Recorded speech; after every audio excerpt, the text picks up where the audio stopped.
Gaza पट्टी में Israeli air force की हमास के ठिकानों पर बमबारी जारी है। इजरायली हमले में गाजा में अब तक 1537 लोगों की मौत हो चुकी है, जबकि 6612 लोग जख्मी हुए हैं। इजरायल ने अब तक गाजा पट्टी पर 6000 से ज्यादा बम गिराए हैं। इजरायल का दावा है कि उसने हमास के 3600 से ज्यादा ठिकानों पर तबाही मचाई है। दरअसल हमास ने गाजा पट्टी से शनिवार को इजरायल पर हजारों रॉकेट दागे थे और इतना ही नहीं, हमास के लड़ाके हवा, समुद्री रास्ते और बॉर्डर के जरिए इजरायली सीमा में दाखिल हो गए थे और उन्होंने आम नागरिकों पर हमला कर दिया था। इन हमलों में इजरायल में 1200 लोगों की मौत हुई है।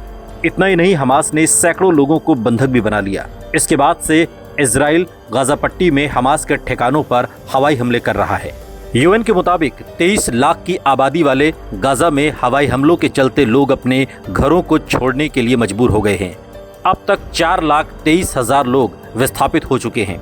इनमें से ज्यादातर लोग यूएन द्वारा संचालित स्कूलों में सहारा ले रहे हैं।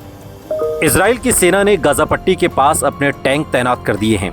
ऐसे में सेना ने शुक्रवार को गाजा पट्टी में रहने वाले लोगों को जगह खाली करने का अल्टीमेटम दे दिया है। इजरायली रक्षा मंत्री योव गैलेंट ने गुरुवार को कहा, अब युद्ध का समय है।